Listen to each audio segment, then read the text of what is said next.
who art in heaven, thank you for this day, for the good health, and for the bountiful blessings we receive from you.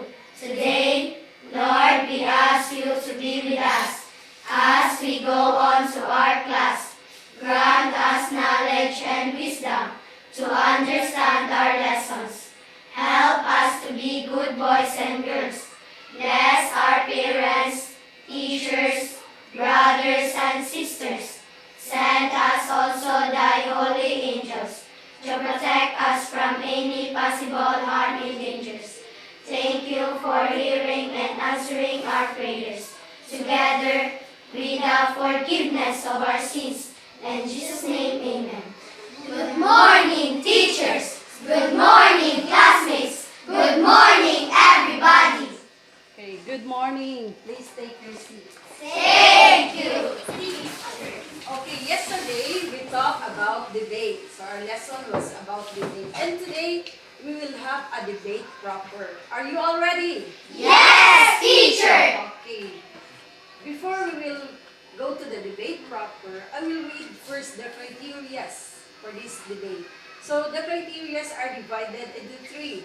Matter, 40 points, manner, 40 points, and method, 20 points. That is a total of 100 points. So are you all ready?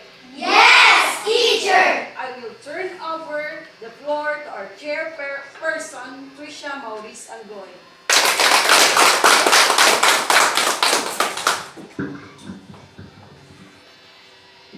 Welcome to the KAMADA Elementary School First Grade 6 Classroom Debate. This debate is between the affirmative team and the negative team. The affirmative team speakers are first speaker, Shane Adorio. Second speaker, Clara May Pasetti. Third speaker, Maria Micaela Eloise Valderas. The negative team speakers are first speaker, Joanna Grace Lamboy. Second speaker, Clarissa J. Umanda. Third speaker, Junuray Gala. The educators for this debate are Madam Genevieve U. Emilio, our school head, the chairman. Ma'am Leonila L. Botol, MTY. And Ma'am Felisa D. Pilio, Teacher 1. She is also the tabulator. Each speaker may speak for 3 minutes. There will be a warning bell. At 2 minutes and 30 seconds with 2 bells. At 3 minutes to indicate the speaker's time has expired. A bell will be rung continuously. If a speaker exceeds the maximum time by more than 15 seconds. The topic of this debate is that pupils should be required to wear school uniform. Let's now proceed to our debate proper. The first affirmative speaker is Shane Adorio, who will begin the debate.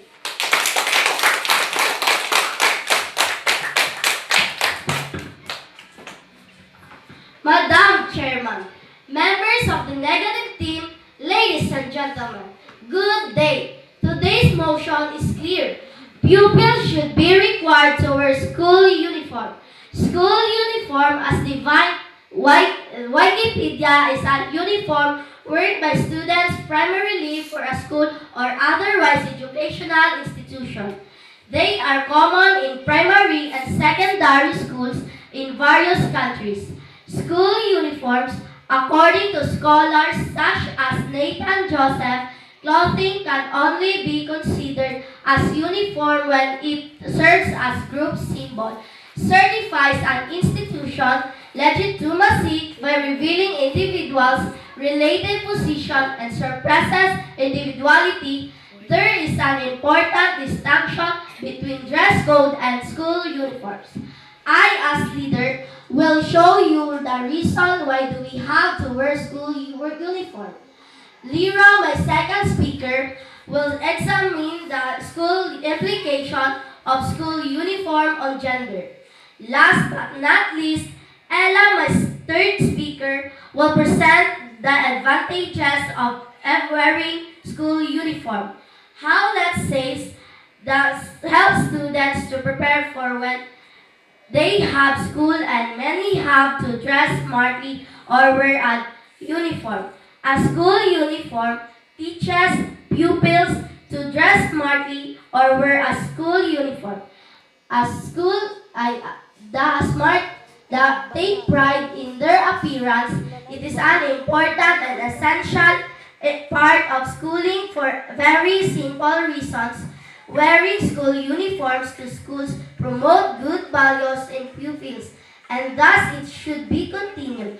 School uniforms are necessary and essential because it promotes values of paramount importance. Therefore, I leave you this though. Pupils should be required to wear school uniform.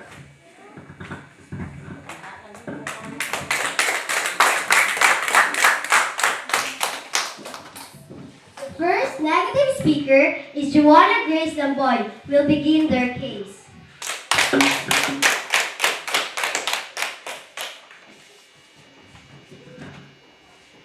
Madam Chair, members of the affirmative team, ladies and gentlemen, the leader of the affirmative defined uniform as worn by students for a school or institution. But the Lynn's English Dictionary defines school uniform is a uniform in schools that is compulsory for children to wear.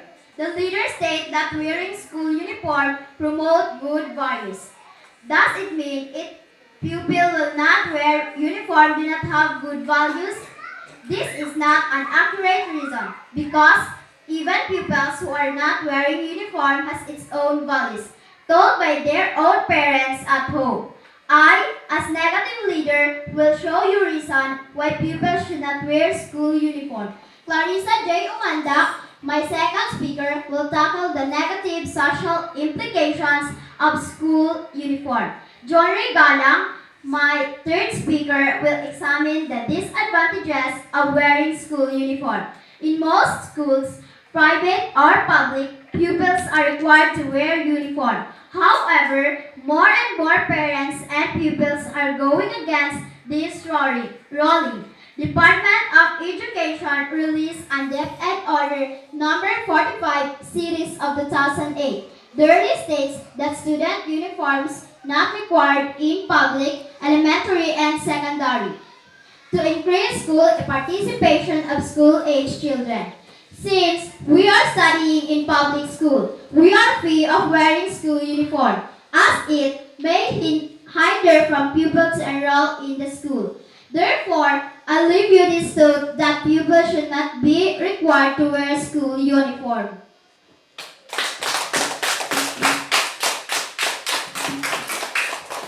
The second affirmative speaker is Lara May Pasetti, will continue their case.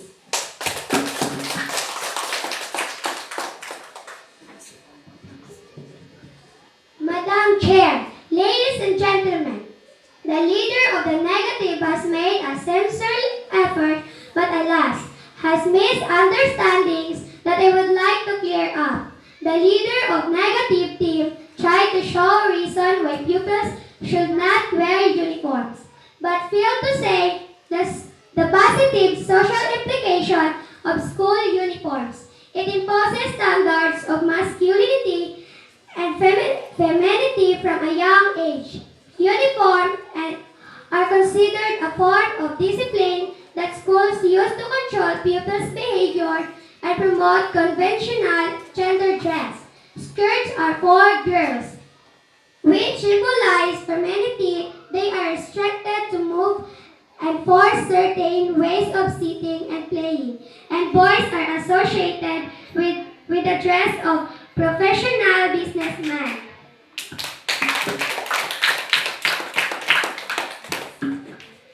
The second negative speaker is Clarissa J. Amanda, will continue their case.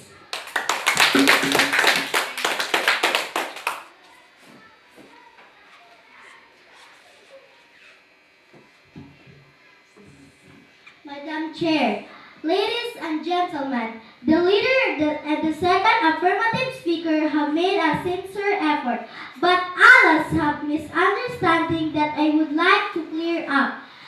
The second speaker of affirmative team speak about the positive social implication of school uniform. How about the negative social implications? It enforces gender binaries.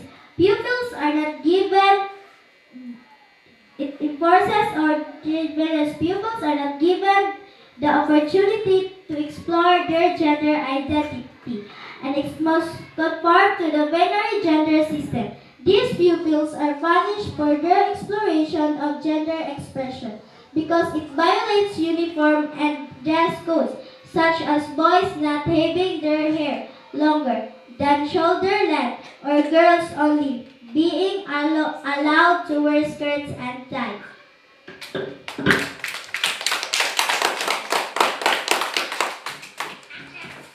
The third affirmative speaker is Maria Micaela Eloise Valderas will conclude their case.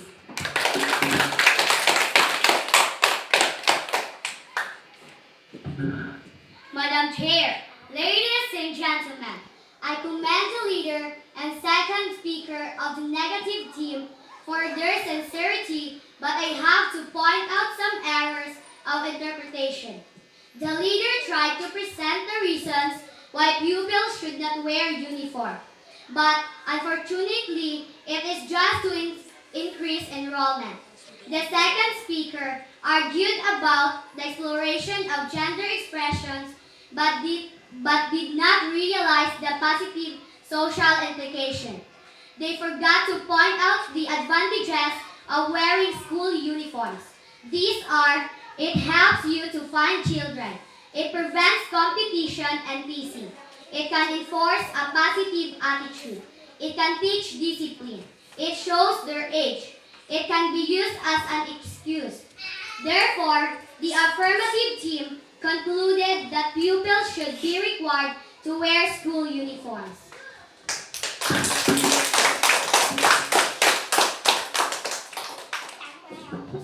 The third negative speaker is Jury Gala who will conclude the debate.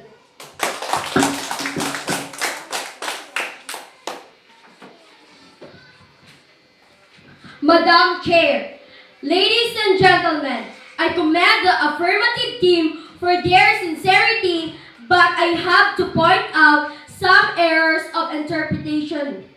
The leader tried to point out that wearing school uniform to school promote good value in pupils. But unfortunately, she forgot that values are first taught at home. The second speaker argued that wearing of school uniform imposes standard of masculinity and femininity but did not realize that it violates an exploration of gender expression. The third speaker then tried saying the advantages of wearing school uniform. However, they forgot to say the advantages they are. They are expensive for parents. They can give the school a bad name. It can cause controversy. They stifle individuality. Children don't like them. And they look bad. They also got confused trying to say that people should be required to wear school uniform. When in its clear in Depth Order number 45, series of 2008, that student uniform not required in public, elementary and secondary school. Therefore, I conclude that pupils should not be required to wear school uniform.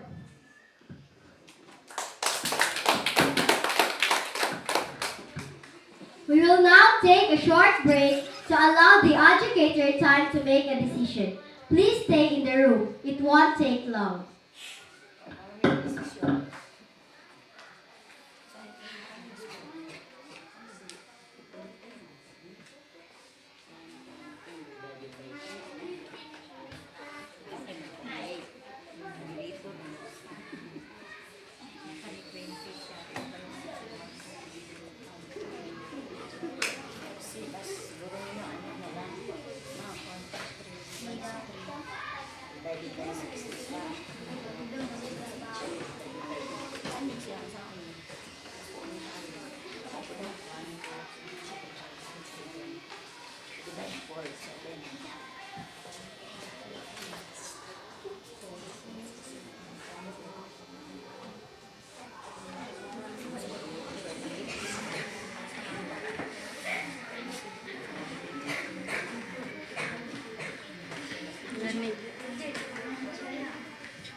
The educator, Madam Genevieve Emilio, will now deliver the adjudication and announce the result of the debate.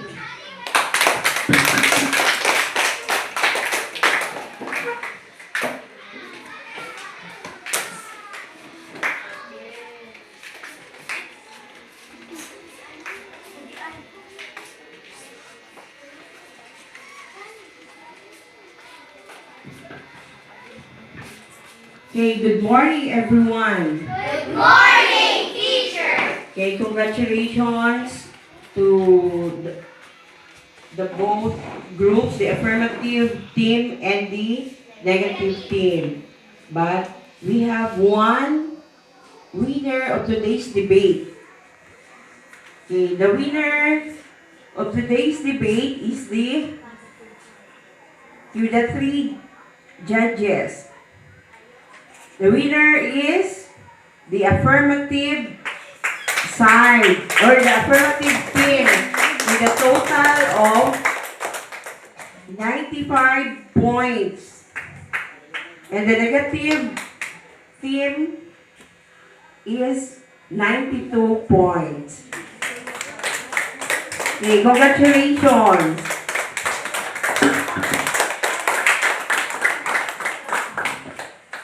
Thank you, Madam Genevieve, Ma'am Leonila, and Ma'am Felisa, and congratulations to both teams. That concludes the debate. I'd like to ask the two teams to congratulate one another by shaking hands.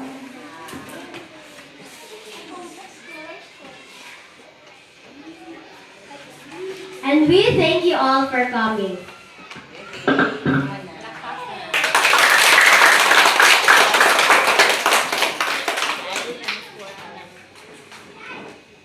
And that concludes our debate. Congratulations to both of you. Okay, you will now take a break. Yeah.